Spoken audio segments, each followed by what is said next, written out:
வணக்கம். நம்ம சேனலுக்கு தொடர்ந்து ஆதரவளித்துக் கொண்டிருக்கும் நல்ல உள்ளங்களுக்கு நன்றி. சப்ஸ்கிரைப் பண்ணி பார்த்து ஊக்கம் கொடுங்க. தொடர்ந்து நம்ம திராவிட மாடல் ஆட்சி சொன்னதையும் செய்யும், சொல்லாதையும் செய்யும்னாங்க. நிறையா விஷயம் நம்ம சொல்லிகிட்டு இருக்கோம். உங்களுக்கு தெரியும் இன்றைக்கி நாட்டில் நடக்கக்கூடிய விஷயம். இப்படிப்பட்ட சூழ்நிலையில் திமுகவுடைய சிட்டிங் எம்பி திமுக தொடர்ந்து கொண்டிருக்கக்கூடிய ஒரு திட்டத்துக்கு எதிராக பேசியிருக்கிறது பெரிய பரபரப்பு. திமுகவுக்கு எதிராக திமுக தமிழக அரசு திட்டத்துக்கு எதிராக திமுக எம்பி பரபரப்பு பேச்சு. என்னடா அது, எப்படி அது பெரிய விஷயம் இல்லை அது. அதை தாண்டி பார்த்தீங்கன்னா மேயர் பிரியா ஒரு கட்டடத்தை திறந்து வைக்க போகிறாங்க. அங்கே இருக்கக்கூடிய மாவட்ட செயலருக்கு அவங்களுக்கும் சண்டை வருது. அது வீடியோ பெரிய அளவுக்கு சமூக ஊடகங்களில் வைரல் ஆகிட்டு இருக்கு. எனக்கு திராவிட மாடல் ஆட்சி பெரிய அளவுக்கு போயிட்டு இருக்குது, சூப்பராக இருக்குங்கிறாங்க. இவ்வளோ பிரச்சனையா அப்படிங்கும்போது சரி, அவங்க சொந்த கட்சிக்காரங்க சண்டை, அதை நம்ம பேசலாம். பட் அது முக்கியமான விஷயம் இல்லை.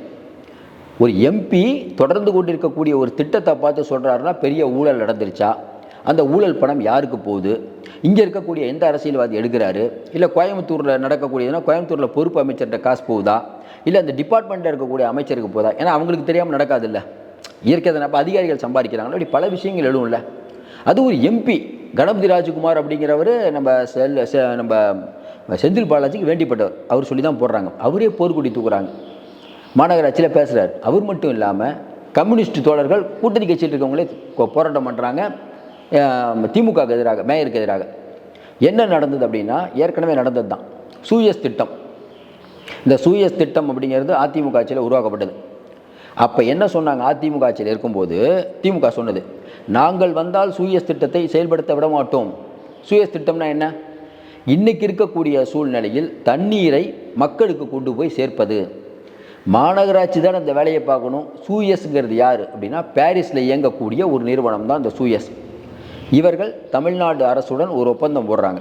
அவங்க என்ன பண்ணுறாங்க, 28 ஆண்டுகள் நாங்கள் தண்ணி கொடுக்குறோம், மக்கள்கிட்ட காசு வசூல் பண்ணுவாங்க. இதுதான் சூயஸ் திட்டம். இதை திமுக அப்போ ஏடிஎம்கே ஆட்சி இருக்கும்போது எடுத்தது. 3167 கோடி ரூபா இது புரிந்துணர்வு ஒப்பந்தம் போடுறாங்க. இப்படிப்பட்ட சூழ்நிலையில் இதில் முக்கியமான விஷயம், இன்றைக்கி நடந்துட்டு இருக்க விஷயம் பார்த்திங்கன்னா, இந்த சூயஸ் திட்டம் அப்படிங்கிறது நம்ம திமுக ஆட்சி வந்தால் நிறுத்திடுவாங்க அப்படின்னு மக்கள் நினச்சாங்க. ஏன், போன மாதத்துக்கு முந்தின மாதத்துக்கு கூட நமக்கு வேண்டிப்பட்ட நண்பர் சொல்கிற 2000 ரூபா ஒரு வீட்டுக்கு வந்துருச்சான். அவங்க கலெக்டர்கிட்ட முறையிடுறாங்க. என்னங்க கரண்ட் பில்லு நாங்கள் அவ்வளோ யூஸ் பண்ணல, 2000 ரூபா வந்துருக்குது. ஏன்னா 24 மணி நேரம் தண்ணி வரும், மீட்டர் வச்சுட்டாங்க, ப்ளூ பைப் போட்டு மீட்டர் வச்சுட்டாங்க. அந்த மீட்டரில் ஏற்கனவே இருந்த மாநகராட்சி குழாயெல்லாம் அடைச்சிட்டாங்க. இவங்க புதுசாக கனெக்ஷன் கொடுத்துட்டாங்க. திமுக என்ன சொல்லி ஆட்சிக்கு சூயஸ் திட்டத்தை நிறைவேற்ற மாட்டோம்னு சொல்லிட்டு வந்தது. இப்போ நிறைவேற்றுறீங்களே மினிஸ்டர்கிட்ட கேட்டால், இல்லை பணிகள்லாம் பாதி முடிச்சிட்டாங்க, அதனால் நம்ம தொடர வேண்டிய கட்டாயம். சரி, பணிகள் பாதியில் முடிப்பாங்க, இதை தொடரணும் அப்படின்னு உங்களுக்கு தெரியாதா? இதே மாதிரி தான் ஓல்டு பென்ஷன் ஸ்கீமை கொண்டுவரவே முடியாது வாக்குறுதி கொடுத்தீங்க. அனைத்து மகளிருக்கும் காசு கொடுக்குறோன்னு பொய்யான வாக்குறுதி கொடுத்தீங்க. எல்லாரும் போய் நகை அடமான வைங்கன்னு ஒரு பொய்யான வாக்குறுதி கொடுத்தீங்க.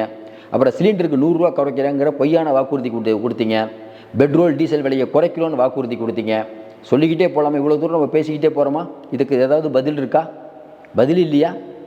எப்போ இதுக்கெல்லாம் பதில் சொல்ல போகிறீங்க? சரி, இந்த சூயஸ் திட்டம் யார்? அவங்க பாரிஸில் இருக்கக்கூடிய ஒரு கம்பெனி. நீங்கள் கேட்கலாம், ஏங்க பாரிஸில் இருக்கக்கூடிய கம்பெனி தமிழ்நாட்டில் இருக்கக்கூடிய மக்களுக்கு குடிநீரா? சரி, அவங்க ஏதாவது பாரிஸ்லேருந்து தண்ணி கொண்டு வராங்களா? இங்கே இருக்கக்கூடிய சிறுவாணி அணையிலேருந்து தண்ணி போகுது. மாநகராட்சி தானே கொடுத்துட்டு இருந்துச்சு. அவங்க மினிமம் சார்ஜ் தானே வாங்கினாங்க. இதில் எங்கே பிரச்சனை வந்தது? தனியாருக்கு ஏன் கொடுக்குறீங்க? சரி, இப்போ தனியாருக்கு கொடுத்து அவங்க என்ன பண்ணுறாங்க, இதில் என்னென்னா 11 ஆண்டுகளில் நம்ம கேரளாவுக்கு ராயல்ட்டி கொடுத்துருக்கோம். எதுக்கு? சிறுவாணி அணையிலேருந்து தண்ணி எடுக்கிறோம்ல, அதுக்கு ராயல் 11 கோடி ரூபா கொடுத்துருக்கோம். இப்போ இன்னும் குறிப்பாக பார்த்தீங்கன்னா சென்ட்ரல் கவர்மெண்ட் பணம் கொடுத்துருக்குது. அது ஒரு 2100 கோடி கொடுத்துருக்குது. நம்ம சென்ட்ரல் கவர்மெண்ட் வரலைன்னா திட்டுறோம். இப்போ பிஎம்ஸ்டி ஃபண்டெல்லாம் பார்த்தீங்கன்னா காலையில் கூட செய்தி என்னென்னா யூபிபிகார் கொடுத்துட்டாங்க, நமக்கு வர வேண்டிய 2000 கோடியை. அதுக்கு நம்ம போராடுறோம், திட்டுறோம். ஆனால் ஏற்கனவே கொடுத்துருக்காங்க பணம். சரி, இந்த சூயஸ் திட்டம் என்ன பண்ணுது அப்படின்னு பார்த்தீங்கன்னா, இவங்க என்ன, இப்போ மாநகராட்சியில் என்ன பிரச்சனை, இந்த சூயஸ் திட்டம் அப்படிங்கிறது கண்ட இடத்துல குழி நோண்டிட்டு போயிடுறாங்க, சாலை பணிகளே பண்ண முடியல அப்படின்னு எம்பி சொல்கிறார், சிட்டிங் எம்பி. இது நான் வன்மையாக இது எனக்கு உடன்பாடு இல்லை, நான் மினிஸ்டர்கிட்ட சொல்ல போகிறேன், மேலிடத்தில் சொல்ல போகிறோங்கிறீங்க.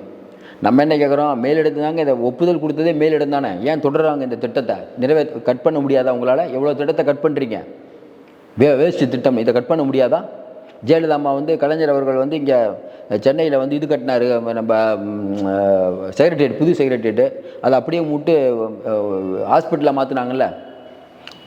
மக்களுக்கு பலன் தராத திட்டம், மக்களை வஞ்சிக்கும் திட்டம், மக்களை சுரண்டும் திட்டம் அப்படின்னு தானே போன தடவை நீங்கள் சொன்னீங்க. அப்புறம் எதுக்கு நீங்கள் ஆதரவு கொடுக்குறீங்க? இப்போ நீ இதுக்கு தொடர்றீங்க. திமுக உடன்பிறப்புகள், திமுகவுடைய அனுதாபிகள் நிறைய பேர் பார்த்துட்டு இருப்பீங்க. பதில் சொல்லுங்கள் பார்ப்போம். இதுக்கு இது என்ன? இது நீங்கள் தானே சொன்னீங்க மாட்டேன்னு, ஏன் இப்போ கொடுக்குறீங்க? அதுக்கு என்ன விரிவான பதில் ஏதாவது இருக்கா? இதை யாரும் எதுவும் பேசக்கூடாது. பேசினா திராவிட மாடல் ஆசை விரும்பாத கதைகள் பணம் வாங்கிட்டு பேசுகிறாங்கன்னா என்னங்க அர்த்தம்? அதெல்லாம் மக்கள் பார்த்துட்டு இருக்காங்க, அவ்வளோதான் சொல்லுவோம். இந்த திட்டத்துக்கு இவ்வளோ ஆர்வம் காட்டுவது ஏன்? மாநகராட்சியில் இருக்கக்கூடியவங்க அங்கே இருக்கக்கூடிய கம்யூனிஸ்ட்டு எல்லாம் எதுக்குறாங்க. நம்ம என்ன கேட்குறோம்? 4 வருஷமாக கம்யூனிஸ்ட்டு தூங்கிட்டு இருந்தாங்களா? இப்போ எதுக்குறீங்க? முதலே சொல்ல வேண்டியதானே. இப்போ 24 மணி நேரம் தண்ணி கொடுப்போம், தண்ணிக்கு ஏற்ற காசு அப்படின்னா தண்ணியையும் வணிகமயமாக்கி விட்டார்கள். ஏற்கனவே பாட்டிலில் வாங்கி சாப்பிட்டுட்ருக்கோம், இப்போ இதுக்கும் காசு. அப்போ ஏழை மக்கள் என்ன பண்ணுவாங்க? அப்போ இதில் யாருக்கு பணம் போகுது? கொஞ்சம் யோசனை. இந்த திட்டத்தால் பயனடையக்கூடியவர்கள் யார்? பலன் இல்லாமல் ஏதாவது கவர்மெண்ட் ஏதாவது ஒரு ஸ்கீம் போடுறாங்கன்னா மக்களே நம்ப மாட்டாங்க. நம்புறீங்களா? யாராவது கவர்மெண்ட்டில் ஏதாவது ஸ்கீம் மக்களுக்கு மட்டும் பயன் தர அளவுக்கு காமராஜர் ஐயா மாதிரி யாராவது இன்றைக்கி திட்டத்தை போடுறாங்களா? அப்போ இந்த சூயஸ் திட்டம் எப்படி வந்தது? அதுவும் இல்லாமல் ஒரு பெரிய தொல்லையாக அது. நீங்கள் கோயம்புத்தூர் மக்களை கேட்டால் தெரியும். சரி, இங்கே மட்டும் இல்லை, மெட்ராஸ், சென்னை தவிர மற்ற எல்லா ஊர்லேயும் வந்துட்டாங்க சூயஸ். எல்லா ஊர்லேயும் தனியார் தான். அப்போ இது எங்கே போய் உண்மையாக இருந்தால் எங்கே போய் முடிகிறது நமக்கு ஒன்றும் புரியல. அப்போ நீங்கள் எதிர்கட்சியாக இருக்கும்போது ஒரு பேச்சு, ஆளுங்கட்சியாக இருக்கும்போது ஒரு பேச்சு, அது 3167 கோடினா அவனுக்கு புரியவே இல்லை. இந்த கணக்கெல்லாம் எங்கே போகுது, எப்படி போகுது, யாருக்கு போகுது, இதெல்லாம் மக்கள் கேட்காமையில் இருப்பாங்க. அப்போ நீங்கள் சொல்கிறீங்க யாரும் புதுசாக ஒருத்தர் கேள்வி கேட்கக்கூடாது. கேட்டால் திராவிட மாடல் ஆட்சியை குறை சொல்கிறீங்கன்னா எந்த விதத்தில் நியாயம்?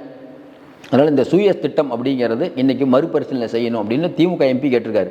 இதையும் தாண்டி நம்ம என்ன கேட்குறோன்னா, இதே மாதிரி தான் நீங்கள் ஜக்கி வாசுதேவ் மேலே நடவடிக்கை எடுக்கிறேன்னு சொன்னீங்க. எந்த நடவடிக்கை என்ன எடுத்தீங்க? ரொம்ப நாளாக இழுத்துட்டு இருக்குது. சாமானியனுக்குன்னா வேகமாக பாயக்கூடிய திமுக அரசு ஏன் ஜக்கி வாசுதேவ் மேலே வேகமாக நடவடிக்கை எடுக்கவில்லை? மக்கள் கேட்குறாங்க. ஏங்க தப்புன்னா சீக்கிரம் நடவடிக்கை எடுங்க. எவ்வளோ பிரச்சனை வந்துட்டு இருக்குது.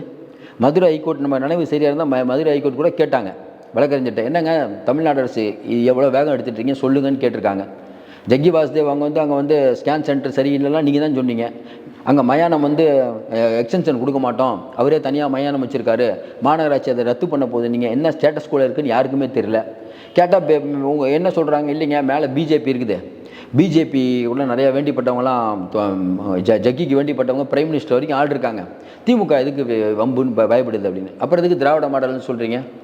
ஒன்றுமே புரியல. ஆன்மீகத்தை, அதாவது ஆன்மீக புரட்சி செய்யும் அரசு இது. ஆன்மீக அரசுனே சொல்லலாம். இப்படி பிஜேபி ஆன்மீகம்னா இது ஆன்மீகம் தான்.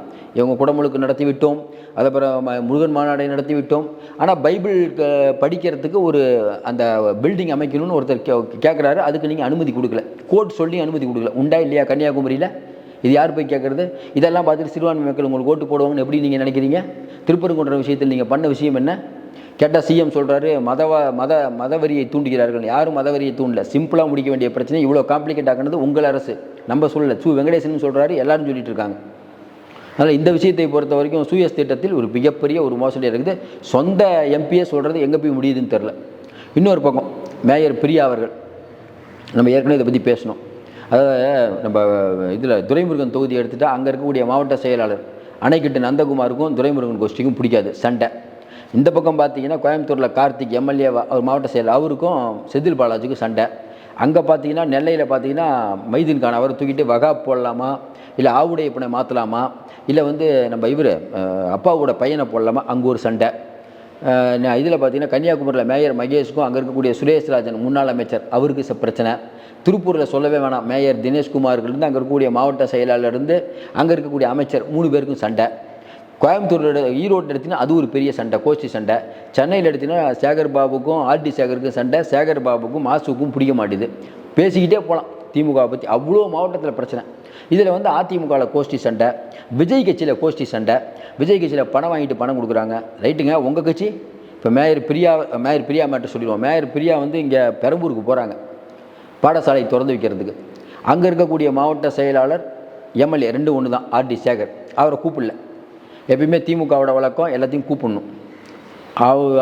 இவங்க போகிறாங்க, அங்கே இருக்கவங்கன்னா 40-50 வருஷமாக கட்சியில் இருக்கோம், எங்களை ஏன் கூப்பிடல அப்படின்னு கேட்டு அதை ஒருத்தர் வீடியோ எடுத்து யூடியூப் ஃபேஸ்புக்கில் வந்துருச்சு. இப்போ நீங்கள் அதிமுக விஜய் மட்டும் நீங்கள் டார்கெட் பண்ணும்போது உங்களை பற்றி வராதா?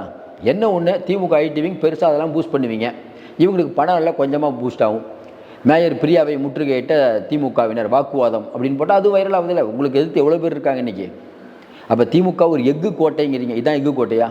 எல்லாருக்கும் தெரியும், ஏன் கூப்பிடலன்னு மக்களுக்கு தெரியாமல் இருக்கும். ஆர்டி சேகருக்கும் சேகர் பாபுக்கும் மனஸ்தாபம். விரிவாக பேசலாம், நிறையா பேசலாம், அது அவங்க பிரச்சனை, நம்ம லைட்டாக கடந்து போவோம். எதுக்கு நம்ம இந்த விஷயத்தை கூட சொல்கிறோன்னா, திமுக மற்ற விஷயங்களை பேசுகிறீங்கள, அதிமுகவில் பிளவு இருக்கிறது, கலாய்வு கூட்டத்தில் மோதல், பெரிய செய்தி. திமுக ஆதரவு ஊடகம் எதுன்னு உங்களுக்கு தெரியும், பெரும்பாலும் அவங்களுக்கு ஆதரவான ஊடகம் தான். அதில் என்ன டிபேட் பாருங்கள், அதிமுக உடைந்து விட்டதா, எடப்பாடி பிஜேபியுடன் மண்டியிடுகிறாரா, விஜய்க்கும் புஷி ஆனந்த் சண்டை, புஷி ஆனந்துக்கும் ஜான் ஆரோக்கியராஜுக்கும் சண்டை, ஜான் ஆரோக்கியராஜ் அவர்களுக்கும் ஆதவ அர்ஜுனா அவர்களுக்கும் சண்டை, விஜயை பற்றிய விஷயம். அவங்க கட்சியில் ஜாதி பார்த்து பணம் கொடுக்குறாங்க, பணம் வாங்கிட்டு கொடுக்குறாங்க, அவங்களுக்கு கட்சிக்காரங்களை ரசிகர்களுக்கு மரியாதை இல்லை, விஜயை பார்ப்பதே அரிது, விஜயை பார்த்துட்டு வந்த ஒரு பத்திரிகையாளர் பேசுகிறாரு, அதெல்லாம் ஒன்றும் நடக்காதுங்க, விஜயெல்லாம் கஷ்டங்க. இப்படி இந்த விஷயங்கள்லாம் ஏன் பெருசாக வைரல் ஆகுது? அப்போ திமுகவுக்கு ஒரே பதட்டம் என்னென்னா, விஜய் என்ன பண்ணுறாரு பார்க்குறது தான். நம்ம ஏற்கனவே சொல்லிட்டோம், இவர்கள் பதட்டப்படுகிறார்கள், எழுதி வைத்துக் கொள்ளுங்கள். இன்றைக்கு இருக்கக்கூடிய சூழ்நிலை, இந்த சூயஸ் திட்டம், இந்த இவ்வளோ விஷயங்கள் இருக்குது, இது எல்லாத்தையும் மறைச்சிட்டு திமுக 200 சீட்டு 234 ஜெயிக்குங்கிறீங்க. பொறுத்திருந்து பார்ப்போம் மக்கள் என்ன சொல்கிறாங்கன்னு. மீண்டும் சந்திப்போம். நன்றி.